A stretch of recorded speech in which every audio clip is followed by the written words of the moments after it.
గురుబ్రహ్మ గురుర్విష్ణు గురుర్దేవో మహేశ్వర గురు సాక్షాత్ పరబ్రహ్మ తస్మై శ్రీ గురవే నమః. సుప్రభాతం ఛానల్ ప్రేక్షకులందరికీ నమస్కారం. దేవగురువు బృహస్పతి అయినటువంటి నవగ్రహాల్లో ఉన్నత గ్రహంగా చెప్పుకోబడేటువంటి గురువు 2025 మే 14వ తారీఖు బుధవారం రాత్రి 11:30 మృగశిర నక్షత్రం 3వ పాదం ద్వారా మిథున రాశిలోనికి ప్రవేశిస్తాడు. అనగా గురువు మిథున సంక్రమణం చెందుతున్నాడు. ఈ గురువు ఒక్కొక్క రాశిలో ఒక సంవత్సర కాలం ప్రయాణం చేస్తాడు. ఇప్పుడు మిథున రాశిలోనికి గురువు ప్రవేశించగానే సరస్వతీ నదికి పుష్కరాలు ప్రారంభమవుతాయి. 2025 మే 15వ తారీఖు గురువారం నుంచి సరస్వతీ నదికి 12 రోజులు పుష్కరాలు ప్రారంభమవుతాయి. ఈ సరస్వతీ నది ఎక్కడెక్కడ ప్రవహిస్తుందో ఆ ప్రాంతాల్లో వెళ్ళి ఈ నదిలో పుష్కర స్నానం ఆచరించి భక్తులందరూ కూడా పునీతులవుతారు.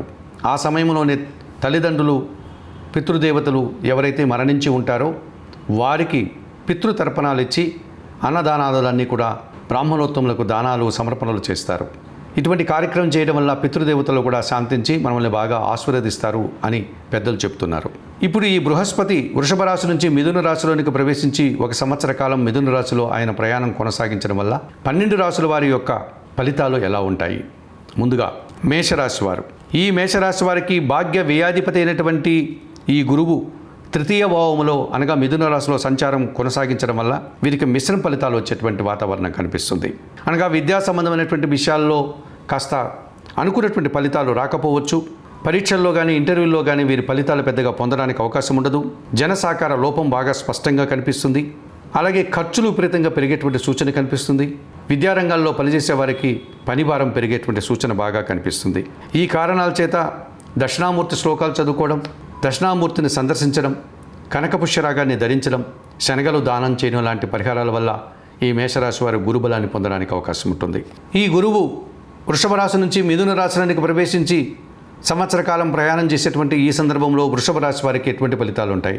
వృషభ రాశి వారికి అష్టమ లాభాధిపతి అయినటువంటి గురువు ద్వితీయ భావంలో మిథున రాశిలో సంచరించడం వల్ల ఎక్కువ శుభఫలితాలు రావడానికి అవకాశం ఉంటుంది. మీ మాటకు విలువ పెరుగుతుంది. స్థిరాస్తుల నుంచి లాభాలు అందుకుంటారు. కుటుంబంలో సంతోషకర వాతావరణం నెలకొంటుంది. ఆకస్మిక ఆదాయాన్ని అందుకుంటారు. సమాజంలో గుర్తింపును తెచ్చుకుంటారు. నూతన ఉద్యోగాలు, నూతన ఆదాయాలు, నూతన అవకాశాలు అందుకుంటారు. ఈ రకంగా వృషభ రాశి వారికి ద్వితీయ స్థానంలో ద్వితీయ భావములో గురు సంచారం 100% శుభఫలితాలను అందిస్తుంది. ఇక మిథున రాశి వారికి సప్తమ దశమాధిపతి అయినటువంటి గురువు జన్మరాశిలో మిథున రాశిలో సంచరించడం వల్ల ఈ సంవత్సర కాలంలో జన సంబంధాలు బాగా పెరుగుతాయి. జీవిత భాగస్వామి సహకారం బాగా ఉంటుంది. వ్యాపార భాగస్వాముల సహకారం బాగుంటుంది.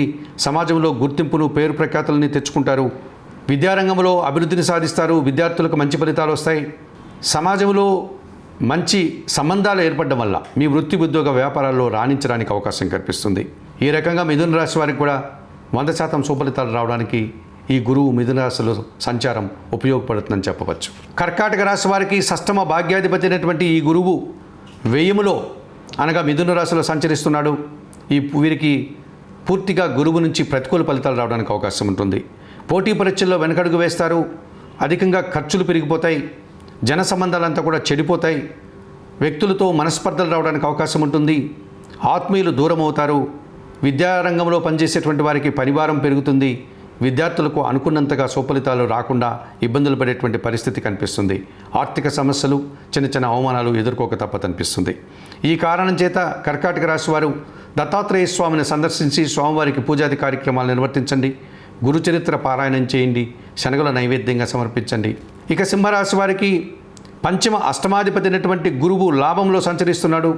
గురువు లాభంలో సంచరించడం వల్ల ఈ సింహరాశి వారికి 100% శుభఫలితాలు రావడానికి అవకాశం ఉంది. మీ ఆలోచనలో చాలా వరకు కార్యరూపం దాలుస్తుంది. సంతానం అభివృద్ధి పథంలో ముందుకు సాగుతుంది. ఇష్టమైనటువంటి కార్యక్రమాలంతా కూడా మీరు పూర్తి చేసి మంచి విజయాలను సాధించుకోగలుగుతారు.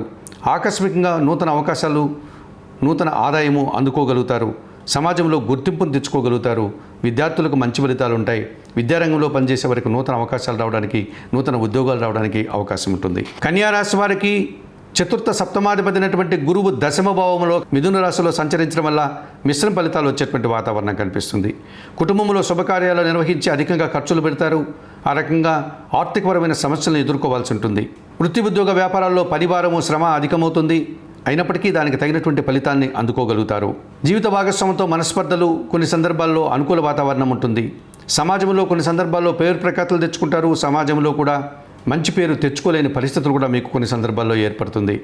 ఈ రకంగా కన్యారాశి వారికి దశమ భావములో మిథున రాశిలో గురు సంచారం మిశ్రమ ఫలితాలు వచ్చేటువంటి వాతావరణం ఉంటుంది. సిద్ధి సాయినాథుని దర్శించి నమస్కరించుకుని శనగలు దానం చేయడం వల్ల మంచి ఫలితాలు పొందడానికి అవకాశం ఉంటుంది. తులారాశి వారికి తృతీయ షష్టాధిపతి అయినటువంటి గురువు భాగ్యములో మిథున రాశిలో సంచరిస్తున్నాడు. 100% శుభఫలితాలు రావడానికి అవకాశం ఉంటుంది. జన సహకారం బాగా పెరుగుతుంది. కొంతమంది పెద్దవారి సహకారంతో మంచి అభివృద్ధిని సాధిస్తారు. మీకంటే చిన్నవారి సహకారం పుష్కలంగా లభిస్తుంది. పోటీ ప్రపంచంలో మంచి విజయాలను సాధించుకుంటారు. మీదైనటువంటి శైలిలో నూతన అవకాశాలు రావడానికి ఎంతగానో అనుకూల వాతావరణం ఉంది. విద్యార్థులకు శుభఫలితాలు, విద్యారంగంలో పనిచేసే వారికి మంచి ఫలితాలు రావడానికి అవకాశం ఉంది. నూతన ఉద్యోగాలు, నూతన మంచి ఫలితాలు, ఇంటర్వ్యూల్లో సెలెక్ట్ కావడానికి అవకాశం కనిపిస్తుంది తులారాశి వారు ఈ గురుబలం వల్ల. వృశ్చిక రాశి వారికి ద్వితీయ పంచమాధిపతి అయినటువంటి గురువు అష్టమ భావంలో మిథున రాశిలో సంచరిస్తున్నాడు ఈ సంవత్సర కాలంలో. ఈ కారణం చేత మీ మాటల వల్ల సమస్యలు, కుటుంబంలో అశాంతి, స్థిరాస్తుల నుంచి కాస్త ఆర్థికపరమైనటువంటి ఇబ్బందులు, ఆలోచనలు కలిసి రాకపోవడం, సంతానం విషయంలో అనుకున్నంతగా సుఫలితాలు రాకపోవడం, ఆత్మీయులతో ఎడబాటు, ఆర్థిక సమస్యలు, చిన్న చిన్న అనారోగ్య సమస్యలు రావడానికి అవకాశం కనిపిస్తుంది. మరి వృశ్చిక రాశి వారు తప్పనిసరిగా దత్తాత్రేయ స్వామికి పూజలు నిర్వర్తిస్తూ గురు చరిత్ర పారాయణం చేయండి. శనగల నైవేద్యంగా సమర్పించండి. వీలైతే కనకపుష్యరాగాన్ని ధరించండి. ఈ రకంగా చేయడం వల్ల మరింతగా గురుబలాన్ని మీరు పొందగలుగుతారు. ధనస్సు రాశి వారు జన్మరాశ్యాధిపతి చతుర్థాధిపతి అయినటువంటి గురువు సప్తమ భావంలో సంచరిస్తున్నాడు. వీరికి 100% శుభఫలితాలు రావడానికి అవకాశం ఉంటుంది. వృత్తి ఉద్యోగ వ్యాపారాల్లో మంచి అభివృద్ధిని సాధిస్తారు. కుటుంబంలో శుభకార్యాలు నిర్వహిస్తారు. తద్వారా మీరు ఒక రకమైన ఆనందాన్ని, వినోదాన్ని పొందగలుగుతారు. జీవిత భాగస్వామి సహకారం పుష్కలంగా ఉంటుంది. సమాజంలో గుర్తింపు తెచ్చుకుంటారు. మిత్రుల నుంచి, వ్యాపార భాగస్వాముల నుంచి పూర్తి సహకారాన్ని పొందగలుగుతారు. మీరు చేసే కార్యక్రమాలంతా కూడా సద్వినియోగమవుతాయి. సత్ఫలితాలను సాధించుకోగలుగుతారు. ఆర్థికాభివృద్ధిని, విద్యారంగంలో పనిచేసే వారికి మంచి ఫలితాలు, విద్యార్థులకు సుఫలితాలు రావడానికి అవకాశం కనిపిస్తుంది. మకర రాశి వారు తృతీయ వ్యయాధిపతి అయినటువంటి ఈ గురువు షష్టమ భావంలో మిథున రాశిలో సంచరించడం వల్ల పూర్తిగా ప్రతికూల ఫలితాలు, వ్యతిరేక ఫలితాలు రావడానికి అవకాశం ఉంది. మకర రాశి వారికి జన సహకార లోపం స్పష్టంగా కనిపిస్తుంది. చిన్నవారితో మనస్పర్ధలు రావడానికి అవకాశం ఉంది. అధికంగా ఖర్చులు పెడతారు. ఊహించని విధంగా ఆర్థిక సమస్యలు పెరిగిపోయి ఇబ్బందులు కొని తెచ్చుకున్న వారు అవుతారు. పోటీ ప్రపంచంలో వెనకడుగు పడుతుంది. ఆర్థికపరమైనటువంటి సమస్యలతో పాటు అనారోగ్య సమస్యలు కూడా మిమ్మల్ని ఇబ్బంది పెట్టే సూచన కనిపిస్తుంది. కుటుంబంలో అశాంతికి అవకాశం కనిపిస్తుంది. ఈ కారణం చేత మకర రాశి వారు సిద్ధి సాయినాథుని సందర్శించి సోమవారికి అర్చనాది కార్యక్రమాలు నిర్వర్తించండి. సిద్ధి సాయినాథుని జీవిత చరిత్రను చదువుకోండి. శనగలను నైవేద్యంగా సమర్పించండి. పసుపు వర్ణపు పూలమాలను స్వామివారికి, బాబాగారికి అలంకరించడం వల్ల మంచి ఫలితాలు పొందగలుగుతారు. కుంభరాశి వారికి ద్వితీయ లాభాధిపతి అయినటువంటి ఈ గురువు పంచమ భావంలో మిథున రాశిలో సంచరిస్తున్నాడు. ఈ కారణం చేత మీ ఆలోచనలు చాలా వరకు కార్యరూపం దాలుస్తుంది. సంతానం అభివృద్ధి పథంలో ముందుకు సాగుతుంది. ఉన్నత చదువులు చదువుకోవడానికి అవకాశం కనిపిస్తుంది. మీ మాటకు విలువ పెరుగుతుంది. స్థిరాస్తుల యొక్క ఆదాయం పెరుగుతుంది. కుటుంబంలో సంతోషకర వాతావరణం, శుభకార్యాల నిర్వహణ, విద్యార్థులకు శుభ ఫలితాలు, విద్యారంగంలో పనిచేసే వారికి మంచి అభివృద్ధి కనిపిస్తుంది. మీనరాశి వారికి దశమ జన్మరాశ్యాధిపతి అయినటువంటి గురువు చతుర్థ భావంలో మిథున రాశిలో సంచరించడం వల్ల మిశ్రమ ఫలితాలు రావడానికి అవకాశం ఉంటుంది. కుటుంబపరమైనటువంటి కొన్ని శుభకార్యాలు నిర్వహించి ఆర్థిక సమస్యలు కొని తెచ్చుకుంటారు. కానీ శుభకార్యాలను దిగ్విజయంగా పూర్తి చేస్తారు. నూతన వ్యక్తుల పరిచయం అనుకూలంగా ఉంటుంది. కొన్ని సందర్భాల్లో ప్రతికూల ఫలితాలు రావడానికి అవకాశం ఉంటుంది. వృత్తి ఉద్యోగ వ్యాపారాల్లో పనిభారము, శ్రమ అధికమయ్యే సూచన కనిపిస్తుంది. తద్వారా దానికి తగినటువంటి ఫలితాన్ని కూడా అందుకోగలుగుతారు. ఈ చతుర్థ భావములో గురు సంచారం వల్ల వృత్తి ఉద్యోగ వ్యాపారాల్లో పనిభారము, శ్రమ అధికం కావడమే కాకుండా అధికారుల యొక్క ఒత్తిడి అధికమయ్యే సూచన కూడా కనిపిస్తుంది. ఈ రకంగా విద్యార్థులకు మంచి ఫలితాలు కొన్ని సందర్భాల్లో వస్తాయి. విద్యారంగంలో పనిచేసే వారికి అభివృద్ధి కూడా కొన్ని సందర్భాల్లో కనిపిస్తుంది. నూతన ఉద్యోగాలు కొంతమందికి లభిస్తుంది, కొంతమందికి లభించకపోవచ్చును. ఈ మీనరాశి వారికి గురువు మిశ్రమ ఫలితాలు ఇచ్చేటువంటి వాతావరణం కనిపిస్తుంది. హయగ్రీవ స్వామిని దర్శించి హయగ్రీవ స్తోత్రాలు చదువుకోవడం వల్ల, శనగల నైవేద్యంగా స్వామివారికి సమర్పించడం వల్ల మరింతగా మంచి ఫలితాలను పొందగలుగుతారు.